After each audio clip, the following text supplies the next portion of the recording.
Social democratic party यानी SDPI को जंतर मंतर पर इजराइल के ख़िलाफ़ और फ़लस्तीन के समर्थन में प्रदर्शन की इजाज़त नहीं दी गई, जिसके बाद पार्टी से जुड़े पदाधिकारियों ने अपने कार्यालय में इस बात को लेकर विरोध जताया और उन्होंने साफ कहा कि इस तरह के मामलों में प्रदर्शन करना संविधान का उनका अधिकार है।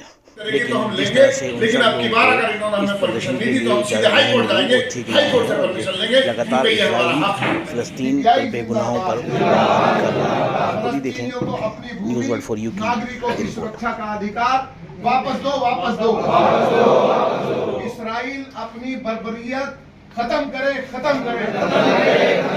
भारत फलस्तीन के साथ दे, भारत फलस्तीन का साथ दे, फलस्तीन के लोगों का भारत समर्थन जारी रखे। एसडीपीआई जिंदाबाद। लेकिन अब प्रोग्राम नहीं हो पाया, क्या वजह रही उसकी?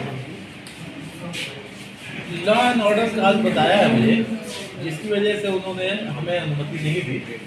तो हमने वहाँ अपने साथियों को बुला के अपने ऑफिस में हमने इनको चाय वगैरह खिलाई है और उसके बाद सबको यहाँ से समझा बुझा के क्या वजह है कि जो प्रोटेस्ट की परमिशन होने के बाद बात की गई?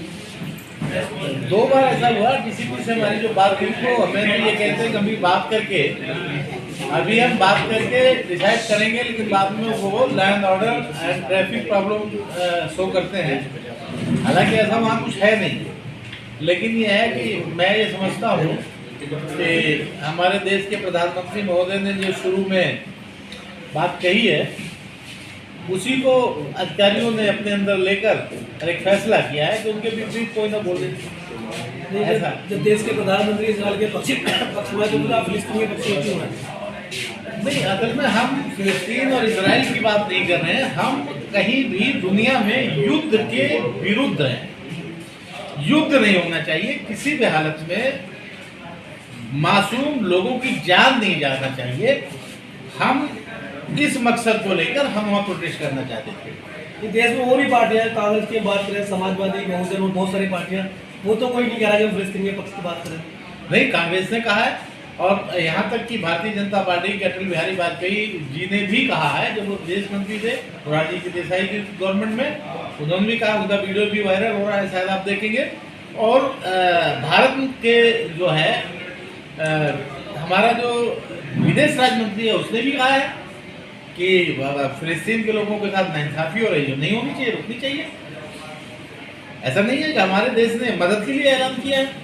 मोदी जी ने खुद अभी दुख जाहिर किया है कि भाई फिलिस्तीन के बच्चों के साथ जिस तरह से हो रहा है, जिस तरह वहाँ अस्पताल में बमबारी हुई है, वो हमारे दिल को ठेस पहुँचाती है, ऐसा उन्होंने बोला।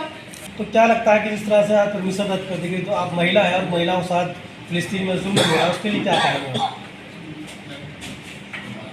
देखिए, आज जो कुछ भी हो रहा है और जनता बहुत बेबाकी से फेस कर रही है, और आज ये वो वक्त है कि शायद इसी वजह से जनता बोलना भी सीख गई है और जो कुछ चल रहा है उसका जवाब बखूबी देना भी सीख गई है।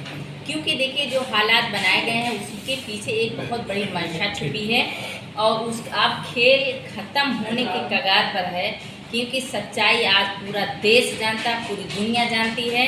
और इस पे चीख चीख कर हर कोई सवाल ये पूछ रहा है कि आखिर बसा बसाया घर जिनका था, लेकिन उन्होंने इतनी जो है बेबाकी के साथ वेलकम किया, जो खाना बदोश थे, धुतकारे हुए लोग थे, उनको उन्होंने शरण दिया, पनाह दी। इसके बावजूद भी उनके ही घर में आकर, उनके ही घर के आंगन में आकर के और उन्होंने की लाल आँखें दिखाई जा रही है, जेनोसाइड किया जा रहा है और उनके साथ जो है 70 साल से खिलवाड़ किया जा रहा है, मजाक किया जा रहा है। तो ये कोई नई बात नहीं कि हमें परमिशन क्यों नहीं ग्रांट हुई, हमने अपना मुजाहरा क्यों नहीं कर पाए। ये हमारी बहुत बड़ी जीत है कि आज हम आप जो है अपनी आवाज़ को उठा पा रहे हैं और सच्चाई बोलने के लिए हम कभी नहीं दबेंगे और सच्चाई इसी तरीके से बोलते रहेंगे, क्योंकि ये हमें संविधान ने राइट दिया है, चाहे कितनी कोई कोशिश कर ले।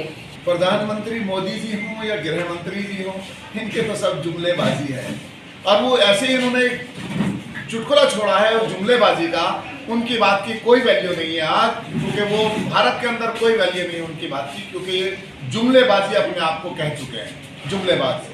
5 राज्यों का चुनाव है, उससे जोड़कर लोग देख रहे हैं। देखिए फिर वहीं आ जाइए, क्योंकि ये कम्युनल बातें करते हैं और फिर देश के अंदर कम्युनल माहौल पैदा करना चाहते हैं, इसलिए इस तरह के बयान दे रहे हैं। ये सब माना जा रहा है कि भाई 5 राज्यों का चुनाव और हिंदू मुस्लिम करके शायद उनको कोई बेनिफिट हो रहा हो। मैं आपको यही बता रहा हूँ कि कम्युनल बयान जो इन्होंने दिया है, जो यानी कि आपस में टकराव वाली पोजीशन हो, चाहे वो विदेशी नीति पे हो, लेकिन ये टकराव वाले ही बयान आज भी दे रहे हैं और हमेशा देते रहे हैं। लेकिन आज कौम समझ चुकी है, भारत के लोग समझ चुके हैं, अब वो कम्युनल बयान इनके काम आने वाला नहीं। 2024 में इनको मुंह की खानी पड़ेगी और सोशल डेमोक्रेटिक पार्टी इसका पूरी तरह से मुकाबला करने के लिए तैयारी कर रही है। सोशल डेमोक्रेटिक पार्टी बीजेपी का डायरेक्ट मुकाबला करेगी।